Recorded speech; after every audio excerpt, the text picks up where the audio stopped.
اللهم صل وسلم وبارك على سيدنا محمد وعلى آله وأصحابه أجمعين. ازيكم حبايب قلبي؟ عاملين ايه؟ يا رب تكونوا بألف خير وصحة يا رب العالمين. النهارده بقى يا بنات زي ما انتم شايفين الفيديو كده عن تفريزات لحوم رمضان. بصوا بقى يا بنات، انا صراحه التفريزات ديت ما جبتهاش كلها مره واحده زي ما كنت قايله لكم في فيديو قبل كده، ان انا ما بحبش اشتري الحاجه مره واحده لان هي بتبقى مثلا مبلغ كبير قوي يا بنات. فانا صراحه قبل رمضان بشهرين كده او شهرين ونص كنت بعمل ايه زي ما كنت قايله لكم. كنت مثلا لما بنزل اجيب فراخ او لحمه او حاجات اللي هي تتخزن يعني يا بنات، كنت بعمل حسابي في عدد اكبر. يعني مثلا لما كنت بنزل اجيب فراخ كنت بجيب مثلا 2 زياده، لما كنت بنزل اجيب اللحمه كنت بجيب برضو بزياده، بحيث ان انا مثلا قبل رمضان ما اجيش اتضغط مره واحده في الفلوس اللي انا عايزه اشتري حاجات رمضان وخزين رمضان مره واحده. فبرضه عشان ما يبقاش الميزانية كبيرة أوي عليَّ، فأنا كنت باعمل كده، يعني كنت باجيب كل حاجة بزيادة شوية، اللي هي المشتريات الأساسية بتاعة الشهر. قبل رمضان بقى يا بنات بحاجات بسيطة، فجِبت الحاجات اللي هي الإضافات البسيطة، اللي هي مثلًا اللي معايا التفريزات واللحوم وكده. تمام يا بنات، يعني أنا مثلًا الحاجات اللي جِبتها آخر مرّة ما كانتش تتعدى ال1000 جنيه، لإن أنا already كان عندي stock من اللحمة وخزين من الوراك وخزين من الفراخ وكده. فكنت بس عايزة حاجات بسيطة أجيبها، بحيث اللي هي تكفّيني الشهر كلّه ويمكن أزيد من الشهر كمان، لإن إحنا فردين. فيا بنات برضه باعمل كميات مش كبيرة، بس بقى عشان أنتم عارفين عزومات رمضان لو حد جالي أو عزمت حد وكده يبقى عندي التفريزات والخزين من اللحوم يكون معايا كافي، إن أنا برضه ما انزلش في رمضان أشتري حاجات وكده، عشان انتوا عارفين برضو رمضان بيبقى صيام وفرهدة شوية، فنبقى احنا عايزين نطلع الحاجة من الفريزر على الأكل على طول.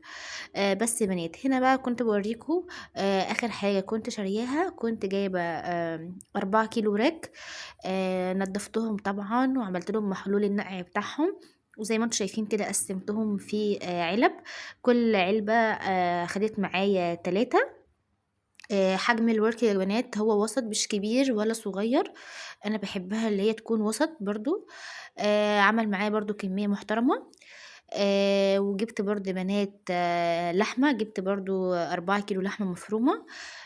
برضه حاولت إن أنا أعملهم انصاص، كل علبة تشيل معايا نُص كيلو، بحيث إن أنا أطلّعه على طول على قد الحاجة اللي هاستخدمها. تمام يا بنات، وبرضه اشتريت بانيه، جِبت برضه لإن كان عندي بانيه قبل كده، فما جِبتش كمية كبيرة، جِبت مثلًا 2 كيلو ونُص على الكمية اللي كانت عندي. بدأت برضه اللي أنا إيه، أحطهم كده في علب بحيث إن كل علبة تشيل معايا نُص كيلو. آآ بس يا بنات بدأت بقى إن أنا أرصهم كده في علب، بحيث إن كل علبة برضه تاخد معايا نُص كيلو اللي أنا هاحتاجه على قد العزومة أو على قد الأكلة لفردين. برضه يا بنات الخضار أنا زي ما قُلت لكم مامتي كانت برضه مفرّزة وكانت عاملة لي، فأنا ما عملتش كتير يعني، لإن برضه إحنا هنا مش بنحب الخضار أو الطبيخ كتير، فيا دوبك مثلًا عملت كده كام كيس بسلة، على كام كيس بامية، على ورق عنب. الحاجات دي يا بنات أنا برضه ما عملتهاش كتير، يا دوبك عملت مثلًا لكل كيس، لكل قصدي صنف كيسين، والباقي صراحة مامتي كانت عاملة لي، فأنا ما يعني ما فرّزتش كتير خضار، يا دوبك بس اللحوم اللي أنا اشتريتها وكنت مفرّزاها. بالنسبة بقى للخضار والعصير وكده يا بنات، برضه والدتي كانت عاملة عصير فكانت عاملة حسابي، ف ما عملتش بقى يا بنات. أنا برضه كان عندي فراخ وكان عندي دكر بط، فقُلت بقى أجيب معاه واحد كمان، حجمه كده وسط مش كبير ولا صغير، بحيث بقى إيه، لو عزمت حد، لإن أنا أهلي برضه بيحبوا بقى إيه، يعني البط مع بقى المحشي وكده، فقُلت هاسيبها لهم إن شاء الله في العزومة بتاعتهم هابقى أعملها لهم. والدكر البط التاني برضه هابقى إيه، أعمله مثلًا في مرة أنا وجوزي كده أو على حسب بقى يا بنات. فكنت جايبة دكرين بط، وكنت جايبة برضه حمام، كان عندي حمام في الفريزر، جبت عليهم يعني جوزين حمام، عشان برضه يبقى عندي إيه، كمية كويسة، بحيث إن أنا مثلًا أعملهم على مرتين 3 مثلًا كده في رمضان. بس يا بنات هنا بقى كنت باوريكم، كنت جايبة اللحمة أهو، بدأت بقى إن أنا أحطها في العلب بتاعتها، وأقسّم بقى على كل علبة نُص كيلو، عمل معايا 6 علب يا بنات لحمة مفرومة.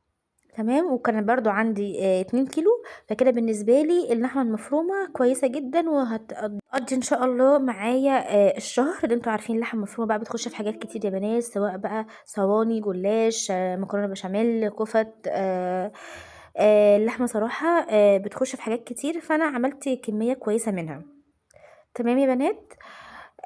بس إيه تاني بقى يا بنات، جايبة برضه يا بنات كيلو سجق بلدي، ما رضيتش اكتر لان كان عندي برضو كيلو في الفريزر، فقلت اجيب معايا كيلو كمان. وكنت جايبه برضو لحمه، كان برضو عندي 2 كيلو، فقلت اجيب عليهم كيلو ونص كمان، ولو احتجت بزياده ان شاء الله ابقى اجيب تاني، لان انا صراحه كده الكميه بالنسبه لي كويسه جدا. قلت اجيب بزياده، بحيث لو مثلا عزومه اي ظرف يبقى عندي في الفريزر. بس يا بنات هنا برضو قسمتهم على كل علبه كيلو الا ربع. بس بقى يا بنات انا كده الحمد لله بالنسبه للحوم كده تمام بالنسبه لي اللحمه والفراخ طول الشهر، يعني ان شاء الله باذن الله تكفي معايا الشهر. بالنسبه بقى يا بنات للخضار زي ما قلت لكم، برضو ما عملتش كتير، من كل صنف عملت كيسين. وبرضو الفول والطعميه، قصدي العجينه، كان عندي برضو كميه كويسه منهم. وعملت برضو يا بنات الهريسة بتاعة الشطة، عملت منها أحمر وأخضر، وكنت برضو عاملة التوم يا بنات أهو، وكنت عاملة العصاير برضو كام كيس، ما كترتش زي ما انتم شايفين، وكنت شارية برضو مخلل بزيادة، انتوا عارفين بقى العزومات بتبقى عايزة مخلل وكده. هنا كنت بوريكم بقى يا بنات الحمد لله بعد ما خلصت التفريزات. دي مش كل الكمية أنا كان عندي في الفريزر، فكنت بوريكم الحاجات الإضافات الزيادة اللي أنا جبتها مع اللي عندي في الفريزر. الحمد لله الكمية كويسة، وقدرت اللي أنا ألم كل الحاجات اللي أنا محتاجاها واللي أنا هحتاجها في شهر رمضان. الحمد لله يا بنات خلصت على خير.